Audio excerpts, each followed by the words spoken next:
Very good evening student. बेटा class start करते हैं। आज इतिहास की क्लास होगी, हिस्ट्री क्लास, जिसमें अलेक्जेंडर द ग्रेट के बारे में हम पढ़ेंगे और काफी अच्छी इंफॉर्मेशन है इस क्लास के अंदर।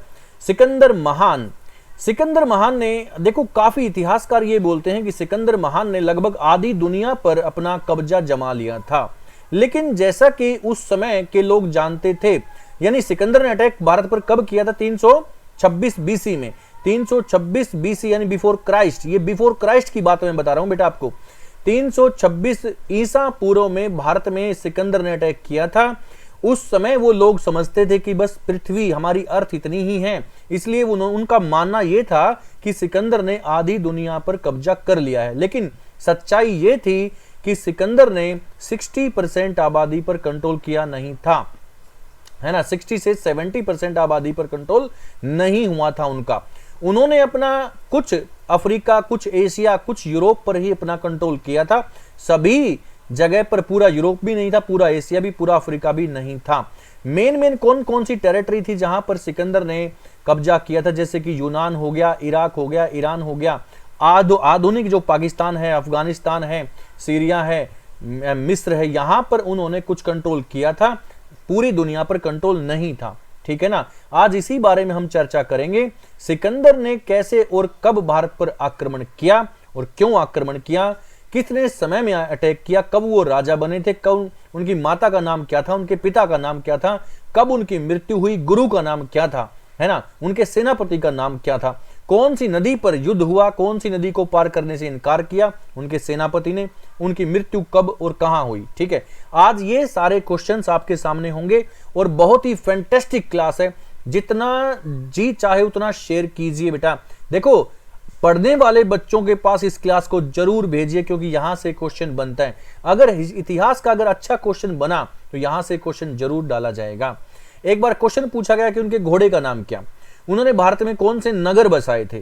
तो ये काफी इंपॉर्टेंट क्वेश्चन है जो कि शायद आपको किसी बुक में मिले। तो बेटा स्टार्ट करते हैं। इसी तरह देखिए इस क्लास को और ज्यादा से ज्यादा इसको शेयर कीजिए, लाइक कीजिए और सब्सक्राइब कीजिए। जो बच्चे नए जुड़ते हैं वो चैनल को सब्सक्राइब जरूर कीजिए।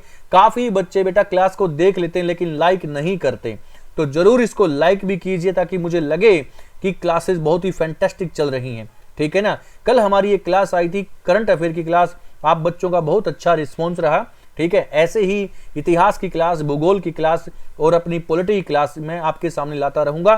सभी क्लासेस को लाइक शेयर जरूर कीजिए, ओके। तो बेटा आज की क्लास, सिकंदर महान की क्लास हम स्टार्ट करते हैं। ये रहा फर्स्ट क्वेश्चन। देखो बेटा, सभी क्लासेस क्वेश्चन के माध्यम से मैं आपके सामने लेके आऊंगा, है ना, क्योंकि इनकी जो थ्योरी है, इनका जो ब्रीफ में जो बताना है, पूरा का पूरा जो डिस्क्राइब करना है, वो हम क्लास में, ऑफलाइन क्लास में कर देते हैं। उनके क्वेश्चन मैं आपके सामने यहां रखता हूं, ठीक है। और जो बच्चा नया जुड़ा है, जो मुझसे ऑफलाइन नहीं पढ़ता, उन बच्चों के सामने भी इस तरह से क्लास में लेके आता हूं ताकि उसका कोई भी इस टॉपिक से क्वेश्चन ना बचे। अगर इस टॉपिक से, जो भी टॉपिक मैं आपको कराता हूं, जो भी चैप्टर मैं आपको कराता हूं, उसका अगर क्वेश्चन बना तो सारे के सारे क्वेश्चन आपको इस क्लास में मिल जाएंगे, ये गारंटी है बेटा, ठीक है। तो देखिए बेटा, सिकंदर के पिता का नाम क्या था? What is the father's name of Alexander? तो सिकंदर के फादर का नाम क्या था? फिलिप, जोसेफ, अरस्तु, प्लूटो। आप लोगों ने सोच लिया? तो आंसर मैं बता रहा हूं बेटा, सिकंदर के पिता का नाम था फिलिप। सिकंदर के पिता का नाम था फिलिप, है ना। सिकंदर के पिता का नाम था फिलिप, जिनकी 336 बीसी में इनकी डेथ हो गई। फिलिप की डेथ कब हो गई थी? 336 बीसी में फिलिप की डेथ हो गई। उसके बाद सिकंदर ने राज किया, कहां पर? यूनान के अंदर उन्होंने राज किया, वो गद्दी पर बैठे, ठीक है ना। लगभग 12 साल उन्होंने राज किया, 12 से 13 साल उन्होंने राज किया, फिर उनकी डेथ हो गई थी, ठीक है ना, सिकंदर की भी, ओके। तो मैं थोड़ा सा आपको इस पे और थोड़ा सा मैं प्रकाश डालूं। देखो, ये वही सिकंदर है, ये वही अलेक्जेंडर है जिसने लगभग आधी दुनिया पर कंट्रोल किया था, जैसा कि उस समय वो बोलते थे कि हमने आधी दुनिया पर कब्जा कर लिया है। तो उन्हीं के अनुसार हम बात करते हैं। उन्होंने आधी दुनिया पर कब्जा किया था उनके अनुसार। और वही सिकंदर जब मरने के करीब थे, मृत्यु अवस्था थी उनकी, मरने वाले थे, तो उन्होंने, उनकी 3 इच्छाएं थी। सिकंदर ने अपनी 3 इच्छाएं जाहिर की थी कि फर्स्ट क्या थी? फर्स्ट ये था कि जब भी मेरी मृत्यु हो जाए मेरे जनाजे में या मुझे जब लेके चलें दफनाने के लिए, तो मेरे साथ जो मेरे जनाजा हो उसको कंधा देने के वाले वो चिकित्सक होंगे, वो डॉक्टर होंगे, वो नीम हकीम होंगे जिन्होंने मेरा इलाज किया। ये उसकी पहली शर्त थी। दूसरी उनकी शर्त नहीं, इच्छा थी उनकी। पहली इच्छा ये थी कि जिन्होंने उसका इलाज किया वो सारे के सारे जो चिकित्सक हैं वो उनके कंधा देंगे, वो उनको लेके चलेंगे। दूसरी शर्त ये थी उनकी, जितना भी पैसा उन्होंने कमाया, जितना भी धन दौलत लूटा, जैसे भी कैसे भी अत्याचार करके, जैसे भी लोगों को मारकर जितना भी पैसा कमाया, वो सब उनके रास्ते में बिछा दिया जाए। ठीक है। और तीसरी उनकी इच्छा ये थी कि उनकी डेड बॉडी को जब ले जाया जाए तो दोनों हाथ उनके बाहर की तरफ हों, खुले हों दोनों हाथ। ठीक है ना। ये वो बताना चाहते थे कि दुनिया में कोई कितना भी ताकतवर इंसान हो, उसके साथ कुछ भी नहीं जाता, वो खाली अकेला आता है, अकेला ही जाता है। इसलिए आप अत्याचार ना कीजिए, अपना समय धन दौलत इकट्ठा करने में ना लगाइए। ठीक है ना। कोई भी पावरफुल आदमी ऐसा नहीं है जो अपने साथ कुछ लेके जा सके, आज तक नहीं हुआ कोई भी। खाली हाथ आता है, खाली हाथ जाता है, ये वो संदेश देना चाहते थे। ठीक है ना। ये उनकी 3 इच्छाएं थी। ओके, तो इस क्वेश्चन को देखिए बेटा, सिकंदर के पिता का नाम था फिलिप। सेकंड क्वेश्चन पे जाते हैं। सिकंदर की मां का नाम क्या था? What is the mother's name of Alexander? Sikandar की मां का नाम काफी सारी बुक्स में नहीं बताया जाता बेटा। इनकी मां का नाम था कर्नेलिया, हेलेना, एलिसा या ओलंपियास। तो आंसर है बेटा ओलंपियास इनकी मां का नाम है। ओलंपियास सिकंदर की मां का नाम था। कर्नेलिया कौन है? कर्नेलिया या हेलेना ये एक ही नाम है। कैरोलिनिया या हेलेना एक ही नाम है। ये सेल्यूकस निकेटर की बेटी का नाम है, जिससे चंद्रगुप्त मौर्य की शादी हुई थी। ठीक है ना। सिकंदर की मां का नाम है ओलंपियास। सिकंदर की मां का नाम क्या है? ओलंपियास। ठीक है। अगला क्वेश्चन देखिए बेटा, सिकंदर का जन्म कब हुआ था? When was Alexander born time? तो उनका जन्म कब हुआ था सिकंदर का? ये देखिए क्वेश्चन 356 बीसी। बीसी का मतलब यहां पर क्या होता है बेटा? बीसी को हिंदी में बोलते हैं ईसवी पूर्व, यानी ईसा मसीह के जन्म से पहले की घटनाएं। ईसा मसीह के जन्म से पहले की घटनाएं। बीसी मतलब बिफोर क्राइस्ट, जीसस क्राइस्ट के जन्म से पहले की जो घटना थी उसको हम बीसी से या ईसवी पूर्व से डिनोट करेंगे। ठीक है ना। इसका मतलब ये होता है कि जब तक बीसी है तब तक समय बैक में चलेगा। ठीक है ना। जैसा कि मैं आपसे बताऊं, सिकंदर का जन्म 356 बीसी में हुआ था, और वो राजा कब बने थे? 336 बीसी में, यानी समय बैक में चलाना। 336 में वो राजा बने। मृत्यु कब हुई थी? जन्म कब हुआ था? 356 बीसी में। राजा 336 बीसी में बने थे, वो 20 साल के हुए तब। यानी आप देख सकते हो कि समय बैक में है तो बीसी आएगा, बिफोर क्राइस्ट आएगा। ठीक है ना। हिंदी में ईसवी पूर्व उसको बोलेंगे। ओके, नेक्स्ट पॉइंट देखिए, सिकंदर का जन्म कहां पर हुआ था? Where was Alexander born place? कहां पर उनका जन्म हुआ था? तो आंसर है बेटा उनका जन्म हुआ था मैसिडोनिया में। मैसिडोनिया यूनान। कहां पर जन्म हुआ था? मैसिडोनिया में, यूनान में जन्म हुआ था। ठीक है ना। ग्रीक में जन्म हुआ था। ग्रीक, यूनान, मैसिडोनिया, हिंदी में मकदूनिया भी बोलते हैं। यहां पर उनका जन्म हुआ था। सब बच्चों को मालूम है ये वो प्लेस है जहां पर सबसे ओलंपिक ओलंपिक गेम्स की शुरुआत हुई थी। ओके, क्वेश्चन नंबर 5 देखिए बेटा, सिकंदर के गुरु का नाम क्या था? What is the name of Alexander teacher? Alexander teacher का नाम क्या था? सुकरात, प्लूटो, अरस्तु, कौटिल्य। तो बेटा उनके गुरु का नाम था अरस्तु। उनके गुरु का नाम क्या था? अरस्तु, अरिस्टोटल। और अरस्तु के गुरु कौन है? प्लूटो। प्लूटो के गुरु कौन है? सुकरात। इस तरह से ये सीरीज चलती है। अरस्तु के गुरु कौन? प्लूटो। प्लूटो के गुरु कौन? सुकरात। इस तरह से तो अरस्तु बहुत ही मेधावी छात्र थे किनके? प्लूटो के। प्लूटो किनके? सुकरात के। इस तरह से ये क्वेश्चन बनते हैं। सिकंदर के गुरु का नाम था अरस्तु, जो कि एक रेसलर भी बताए जाते हैं उस समय। ठीक है ना। तो अरस्तु। कौटिल्य के बारे में सब लोग जानते हैं। कौटिल्य यानी चाणक्य, यानी विष्णुगुप्त। ठीक है ना, जिनकी पुस्तक का नाम अर्थशास्त्र, जिन्होंने चंद्रगुप्त मौर्य को एक महान राजा बनाया, ये है कौटिल्य। ठीक है। अगला क्वेश्चन देखिए बेटा, सिकंदर के सेनापति का नाम क्या था? What is the name of Alexander army chief? तो सिकंदर के कमांडर इन चीफ यानी आर्मी चीफ का नाम था Seleucus Nicator. Seleucus Nicator, Seleucus Nicator. Nearchus भी उनके चीफ हैं, आर्मी चीफ हैं। डाइमेकस एक अलग ही एक डाइमेकस कौन है, जो कि चंद्रगुप्त मौर्य का जो बेटा है बिंदुसार। बिंदुसार के कोर्ट में डाइमेकस रहते थे एक राजदूत के रूप में, है ना। डेरियस कौन है, ये डेरियस वो हैं जिनको सिकंदर ने युद्ध में हराया था, जो कि फारस यानी पर्सिया यानी ईरान के राजा थे डेरियस, जिनको सिकंदर ने हराया था, ठीक है ना।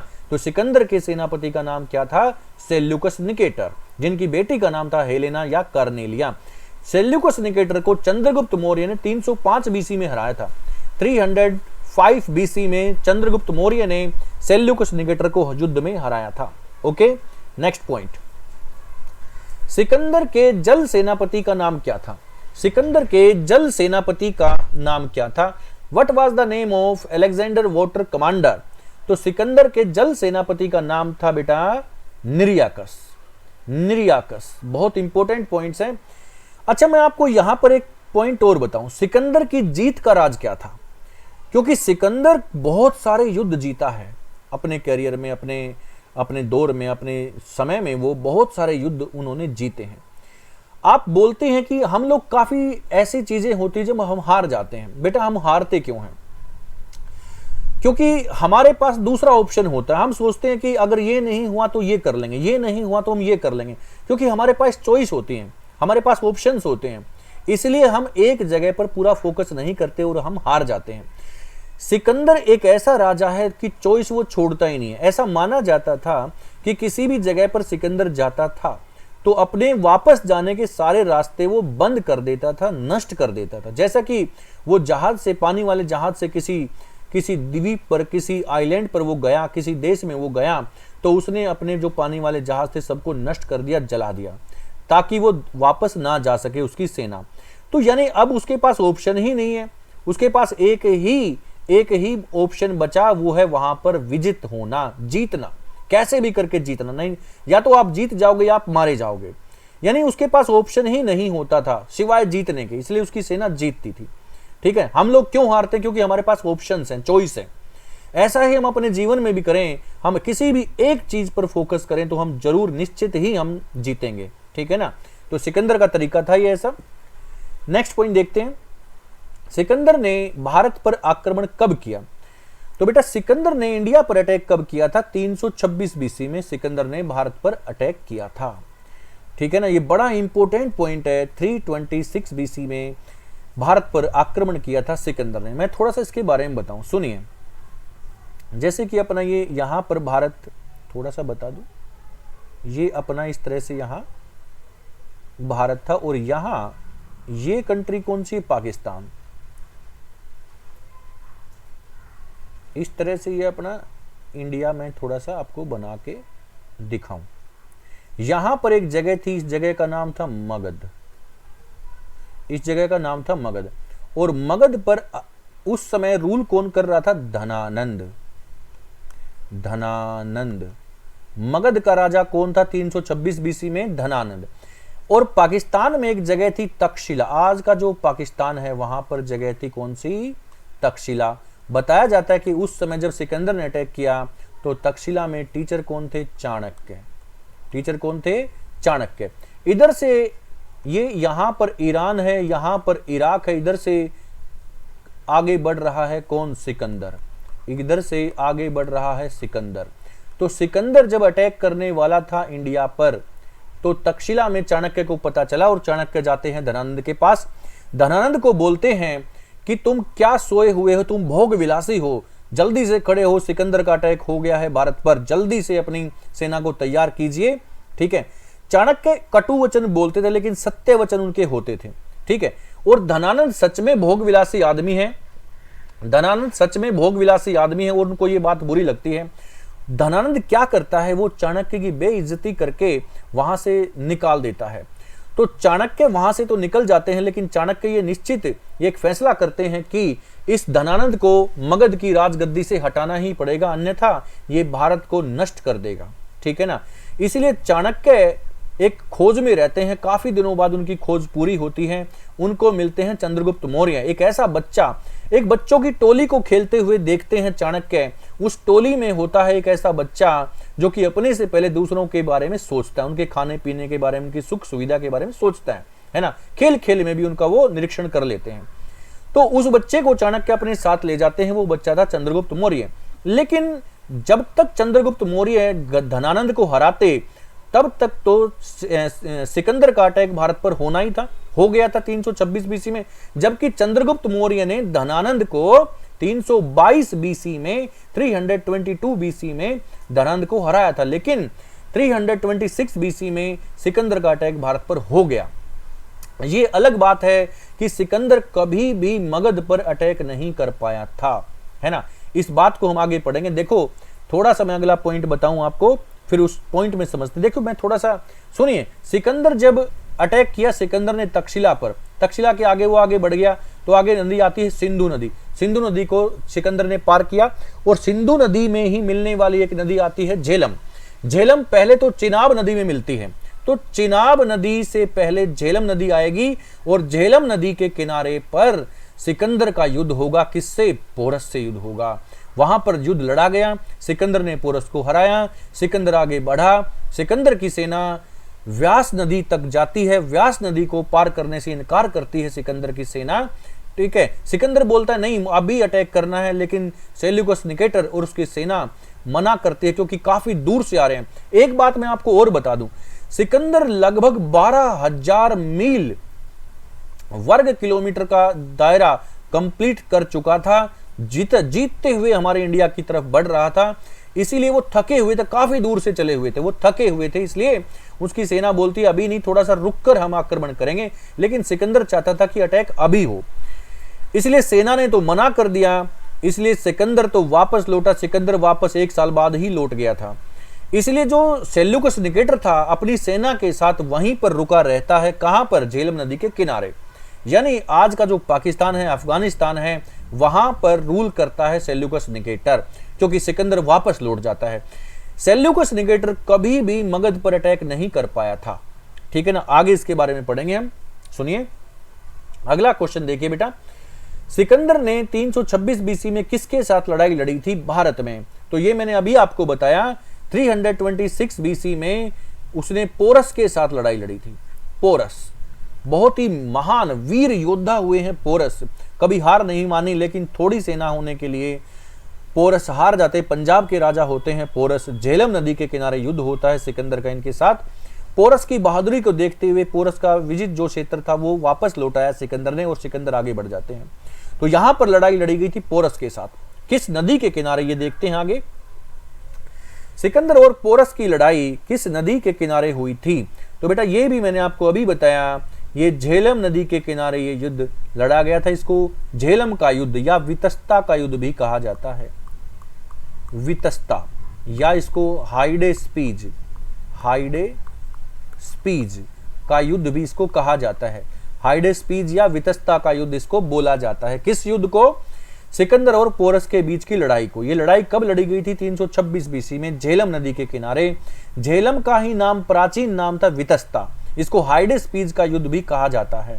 ओके, झेलम नदी को तो पार कर लिया, लेकिन वो व्यास नदी को पार नहीं कर पाए थे। ये चीज ध्यान रखना, ये आगे मैंने क्वेश्चन में भी डाला है बेटा। आगे बढ़ते हैं, अगला क्वेश्चन देखिए। सिकंदर की सेना ने कौन सी नदी को पार करने से इनकार कर दिया था? तो ये अभी मैंने बताया, व्यास नदी। व्यास नदी को सिकंदर की सेना ने पार करने से मना कर दिया क्योंकि काफी दूर से आ रहे हैं, थके हुए हैं। और एक सच बात यह भी है कि मगध पर अटैक करना सबके बस की बात नहीं थी। उस समय जो मगध था वो सबसे पावरफुल एरिया था, वहां पर सेना बहुत बड़ी है ना। तो बहुत ही पावरफुल सेना थी मगध की। आज का जो बिहार है, पहले हम उसको मगध बोलते थे। मगध 16 महाजनपद में से एक होता था। जैसे कि आज हमारे 28 राज्य हैं, वैसे ही हमारे भारत में पहले 16 महाजनपद थे, जिनमें से सबसे पावरफुल था मगध। ओके, मगध एम्पायर, जहां के राजा थे धनानंद। जब सिकंदर ने अटैक भारत पर किया तो मगध पर राज किसका था? धनानंद का राज था, ठीक है ना। तो व्यास नदी को पार करने से इनकार कर देती है सिकंदर की सेना। आगे बढ़ते हैं। सिकंदर भारत से वापस कब लौटा? सिकंदर बेटा अगले ही साल भारत से वापस लौट गया था, यानी 326 बीसी में, 326 बीसी में भारत पर अटैक किया सिकंदर ने, और अगले ही साल यानी 325 बीसी में वो भारत से लौट जाते हैं। देखो बेटा, मैं काफी बार बता चुका हूं बीसी का समय उल्टा चलता है। जैसे कि अटैक हुआ 326 बीसी में, वो भारत से लौटा अगले साल यानी 325 बीसी में, एक साल बैक में चलेगा, ठीक, क्योंकि बीसी है, बिफोर क्राइस्ट है, ठीक है ना, इसमें समय बैक में चलता है। ओके, नेक्स्ट पॉइंट देखिए, सिकंदर की मृत्यु कब और कहां हुई? When and where did Alexander die? तो कहां पर मर गए था सिकंदर? सिकंदर की मृत्यु हुई थी बेबीलोन के अंदर 323 बीसी में। और बेबीलोन कहां बेटा? इराक में। इराक में उनकी डेथ हुई थी, ठीक है ना। बताया जाता है कि वो बीमार इतने हो गए थे, जो भी हकीम थे उस समय, चिकित्सक थे, उन्होंने खूब उनका इलाज किया, लेकिन वो बच नहीं पाए, ठीक है ना। तो ये सिकंदर की जो तीन इच्छाएं थी, वो बाद की, वो इसी में मैं पहले भी बता चुका हूं, फिर से बताता हूं। सिकंदर बोलते हैं कि जब मेरी मृत्यु हो जाए तो मुझे कंधा देने के लिए वो हकीम होंगे, वो चिकित्सक होंगे, ठीक है ना, जिन्होंने मेरा इलाज किया है, ताकि ये पता चले कि मृत्यु एक अटल सत्य है, इसको कोई भी नहीं रोक सकता, चाहे आप कितना भी कैसा भी इलाज करा लें, ठीक है ना। दूसरी उनकी इच्छा ये थी कि जितना भी मैंने धन दौलत रुपया पैसा कमाया, वो सारा का सारा रास्ते में बिछा दिया जाए, ठीक है, ताकि ये पता चले कोई कितना भी अमीर क्यों ना हो, उसको वो धन दौलत कुछ काम नहीं आती, कुछ भी नहीं काम आता, उनके जो कर्म होते हैं वही काम आते हैं, ठीक है। तीसरी उनकी इच्छा थी कि जब उनकी डेथ हो तो उनके जो दोनों हाथ हैं वो बाहर की तरफ खुले हों, ठीक है, ताकि वो ये बताना चाहते थे कि आदमी खुले हाथ आता है ऐसे ही, यानी कि कुछ लेके नहीं आता, ना ही वो लेके कुछ जा सकता है इस दुनिया से, ठीक है ना। तो ये बताना चाहते थे कि ऐसे ऐसे मेरी तीन इच्छाएं हैं। तो आप देख सकते हो 326 बीसी में उनकी मृत्यु हो जाती है बेबीलोन इराक के अंदर। और लास्ट पॉइंट आप देख सकते हैं, सिकंदर के घोड़े का नाम क्या था? सिकंदर के घोड़े का नाम था बेटा ब्यूसफेलस, या उसको हम बुकाफेला भी कह सकते हैं, ठीक है। सिकंदर ने जम्मू कश्मीर में निकैया यानी विजयनगर, जीत का नगर, ये शहर उन्होंने बसाए थे जम्मू कश्मीर में उस दौरान, निकैया या विजयनगर। अपने घोड़े के नाम से भी उन्होंने एक नगर यहां पर बसाया था, बुकाफेला, ठीक है। इस तरह से ये क्वेश्चंस यहां पर कंप्लीट होते हैं बेटा। इन क्लासेस को जरूर नोट किया करो आप लोग, और आप लाइक करना भूल जाते हैं, लाइक जरूर किया करो क्लासेस को, और शेयर जरूर किया करो बेटा। बहुत ही जल्दी हम बहुत लाजवाब सेशन लाइव क्लास में आपके लिए लेके आने वाला हूं। जैसा ही मुझे समय मिलेगा मैं लाइव क्लास स्टार्ट करूंगा बेटा, रोज की रोज आपके सामने लाइव क्लास होगी, ठीक है ना। चलो बेटा, मिलते हैं नेक्स्ट क्लास में। Thank you very much.